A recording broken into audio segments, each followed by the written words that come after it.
जय श्रीराम मंडळी। उद्या 22 जानेवारी 2024 सोमवारच्या दिवशी रामोत्सव साजरा केला जाणार आहे। म्हणजेच अयोध्या येथे आपले प्रभू श्रीराम विराजमान झालेले आहेत। नवीन रामलल्ला मूर्तीची प्राणप्रतिष्ठा आहे आणि आपले नवीन राम मंदिर आहे त्याचा उद्घाटन सोहळा आहे। तर अतिशय आनंदाचा उत्साहाचा दिवस आहे। ना भूतो ना भविष्यती असा हा उत्सव आहे। तर त्यामुळे उद्याच्या दिवशी आपल्याला पुन्हा एकदा दिवाळी साजरी करण्याचा योग आलेला आहे आणि हा योग 500 वर्षातून असा हा योग आहे। तर त्यामुळे उद्याच्या दिवशी दिवाळी साजरी करायची म्हणजे नक्की आपल्याला काय काय करायचं आहे तर हे मी तुम्हाला आजच्या व्हिडिओमध्ये सांगणार आहे। तर त्यासाठी व्हिडिओ शेवटपर्यंत बघत राहा। सकाळी लवकर उठून घरातील सर्व लोकांनी स्नान करून शुचिर्भूत व्हावे। त्यानंतर स्त्रियांनी एका बादलीमध्ये पाणी घेऊन त्यामध्ये हळद आणि मीठ मिक्स करून आपले घर आणि अंगण स्वच्छ करायचं आहे। आणि सर्वात महत्त्वाचं म्हणजे आपला मुख्य प्रवेशद्वार असतो तर त्या मुख्य प्रवेशद्वार म्हणजेच आपला दरवाजा त्यानंतर उंबरठा हे सर्व स्वच्छ करून घ्यायचं आहे त्या पाण्याने। आणि दरवाजावर आपल्याला हळद किंवा कुंकू आणि स्वस्तिक काढून घ्यायचं आहे किंवा त्याऐवजी तुम्ही म्हणजे स्वस्तिक आणि शुभलाभ चिन्ह देखील तुम्ही काढू शकतात। आणि त्या स्वस्तिक आणि शुभलाभ चिन्हाची आपल्याला धूप दीप अगरबत्ती ओवाळून आपल्याला पूजा करून घ्यायची आहे। त्यानंतर उंबरठ्याचंही तितकंच महत्त्व असतं मुख्य प्रवेशद्वारावर। तर त्यामुळे आपण या दिवशी उंबरठ्याला हळदीचं लेपन करायचं आहे। त्यानंतर फुलांनी छान असं सजवायचं आहे। उंबरठ्याचीही हळद कुंकू अक्षता फुलं वाहून पूजा करायची आहे। धूप दीप ओवाळून घ्यायचं आहे। उंबरठ्याच्या बाहेर छान अशी रांगोळी काढायची आहे। छोटी मोठी जमेल अशी उंबरठ्या बाहेर आपल्या अंगणामध्ये रांगोळी काढायची आहे। कारण उद्या दिवाळी आहे तर आपण दिवाळीच्या दिवशी नक्कीच रांगोळी काढत असतो। रांगोळी आपलं घर आणि अंगणाची शोभा वाढवणारे प्रतीक असतं तर त्यामुळे आपण रांगोळी जरूर काढायची आहे।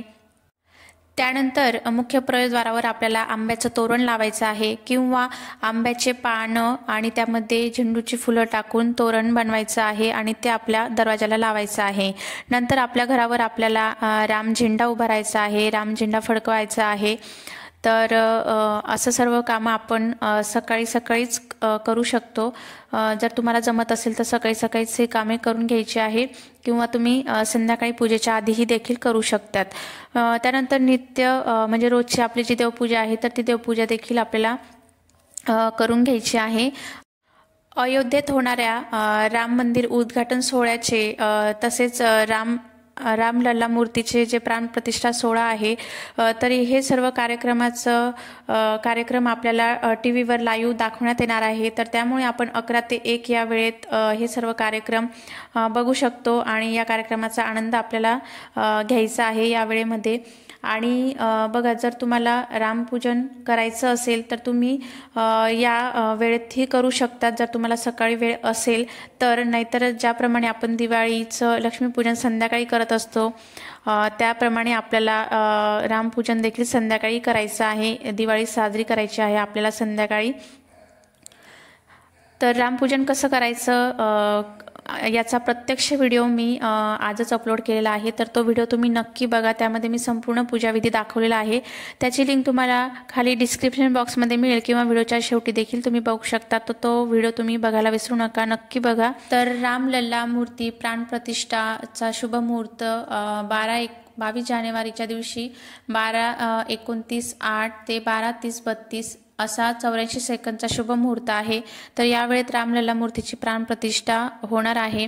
आणि या वेळेत तुम्हाला जर तुमच्या घरी नवीन तुम्ही मूर्ती आणली असेल राम भगवानांची तर त्या मूर्तीची प्राणप्रतिष्ठा करायची असेल किंवा रामपूजन तुम्हाला घरी करायचं असेल तर तुम्ही या दुपारचा वेळही तुम्ही निवडू शकतात। तर अशा वेळेत तुम्ही रामपूजन करू शकतात।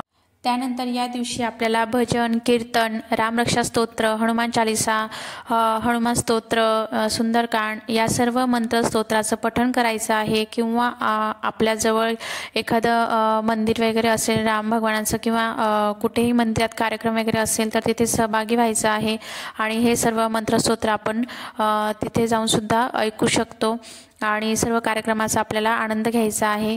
आणि या दिवशी आपल्याला छान असे सर्वांनी नवीन कपडे घालायचे आहे, गोडाधोडाचा स्वयंपाक आपल्या घरात बनवायचा आहे आणि त्यानंतर संध्याकाळी आपल्याला रामपूजन करायचं आहे, राम भगवानांची पूजा करायची आहे। आपल्या घरात सर्वीकडे मस्त असे दिवे लावून आपलं घर सजवायचं आहे।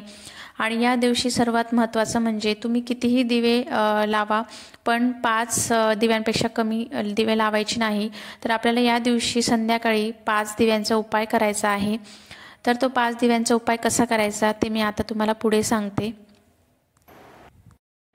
तर आपल्याला 5 दिव्यांचा उपाय करायचा आहे। तर त्यासाठी मी इथे 5 मातीच्या पंते घेतल्या आहेत।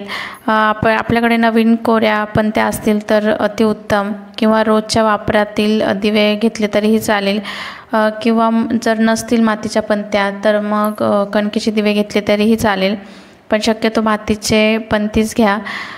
आणि त्यामध्ये आपल्याला लांब वाती घालायच्या आहे। तर मी इथे 2-2 वाती मिळून एक वात बनवत आहे आणि त्या लांब वाती आपल्याला घालायच्या आहे। तर लांब वातीचेही अतिशय महत्त्व आहे। लांब वातीमुळे आपल्या घरातील धन लक्ष्मीची वृद्धी होते, आपल्या कुटुंबाची प्रगती उत्तरोत्तर वाढत जाते। तर अशा लांब वातीचे महत्त्व आहे। तर त्यामुळे आपल्याला दिव्यांमध्ये लांब वातीच घालायच्या आहे आणि अशा 2-2 वाती मिळून एक वात बनवायची आहे।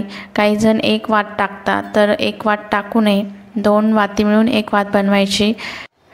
दिव्यामध्ये लांब वाती घातल्यानंतर त्यामध्ये आपल्याला गाईचे तूप घालायचे आहे। तर गाईच्या तुपाचा दिवा आपल्याला लावायचा आहे। ते दिवे आपल्याला कुठे लावायचे, पुढे काय करायचं आहे, तर ते आपण पुढे बघणारच आहोत। तर त्यासाठी व्हिडिओ शेवटपर्यंत बघत राहा। तर इथे मी गाईचं तूप घालून घेत आहे। जर तुम्हाला तेलाचे दिवे लावायचे असतील तर तुम्ही तेलाचेही लावू शकतात, आणि जर मातीचे दिवे नसतील तर तुम्ही कणकेचे दिवेही इथे बनवू शकतात। आणि अशा प्रकारे आपल्याला सर्व दिव्यांमध्ये तूप आणि वाती अशा घालून सर्व व्यवस्थित भिजवून घ्यायचे आहे, म्हणजे त्या नीट प्रज्वलित होतात, नीट जळतात त्या वाती। तर त्यामुळे आपण व्यवस्थित तुपामध्ये भिजवून त्या वाती लावून घ्यायच्या आहे। त्यानंतर दिव्यांची पूजा करायची आहे। दिव्यांना हळद कुंकू अक्षता वाहून दिव्यांची पूजा करून घ्यायची आहे। दिव्याला भारतीय संस्कृतीत आपल्या परंपरेत महत्त्वाचं स्थान आहे। दिवा हे मांगल्याचे प्रतीक मानलं जातं, कारण दिवा हे प्रकाश देण्याचं काम करतं। रोजच्या रोज आपल्या घरात दिवा लावल्यामुळे, दिव्याच्या प्रकाशामुळे आपल्या घरातील अडचणी, आपल्या घरात काही संकट असतील तर ते नष्ट होतात, आपल्या घरातील इडापिडा टळते। तर त्यामुळे आपण रोजच्या रोज संध्याकाळी तरी दिवा लावला पाहिजे, आणि हा उपाय आपल्याला उद्या करायचाच आहे। तर हे सर्व 5 दिव्यांनी आपल्याला, जिथे आपण म्हणजे राम भगवानांची पूजा केलेली आहे, तर या 5 दिव्यांनी आपल्याला ओवाळून घ्यायचं आहे। आणि त्यानंतर या 5 दिव्यांपैकी जे 2 दिवे आहे, तर जिथे आपण पूजा मांडणी केलेली आहे तर तिथे समोर हे 2 दिवे ठेवून घ्यायचे आहेत। आणि त्यानंतर एक दिवा आपल्या देवघरात ठेवायचा आहे, त्यानंतर एक दिवा उंबरठ्याच्या बाहेर ठेवायचा आहे, आणि एक दिवा तुळशी समोर ठेवायचा आहे आपल्याला। आणि जर समजा तुम्हाला स्वयंपाकघरातही दिवा ठेवायची इच्छा असेल तर तुम्ही म्हणजे आपण जिथे पूजा मांडणी केलेली आहे तर तिथे 2 न ठेवता एक दिवा तुम्ही फक्त तिथे ठेवायचा आहे, आणि एक दिवा तुम्ही स्वयंपाकघरातही ठेवू शकतात। तर अशा प्रकारे आपल्याला 5 दिव्यांचा उपाय उद्याच्या दिवशी संध्याकाळी करायचा आहे। आणि जास्तीत जास्त दिवे आपण प्रज्वलित केले तरीही काही हरकत नाही, कारण उद्या दिवाळी आहे, रामोत्सव आहे। तर अतिशय रामनामाचा जप करून भक्तिभावाने आपल्याला उद्याचा दिवस साजरा करायचा आहे। खूप छान दिवस आहे, सर्वांनी आनंदात हा दिवस साजरा करायचा आहे। तर आजचा व्हिडिओ मी इथे सेंड करते। व्हिडिओ आवडला असेल तर लाईक शेअर कमेंट करा, आणि रामपूजा कशी करायची हा व्हिडिओ तुम्ही नक्की बघा। लिंक तुम्हाला डिस्क्रिप्शन बॉक्समध्ये खाली दिलेली आहे, तो व्हिडिओ तुम्ही नक्की बघा। आणि सर्वांना लवकरच भेटूया पुढच्या व्हिडिओमध्ये। सर्वांना जय श्रीराम।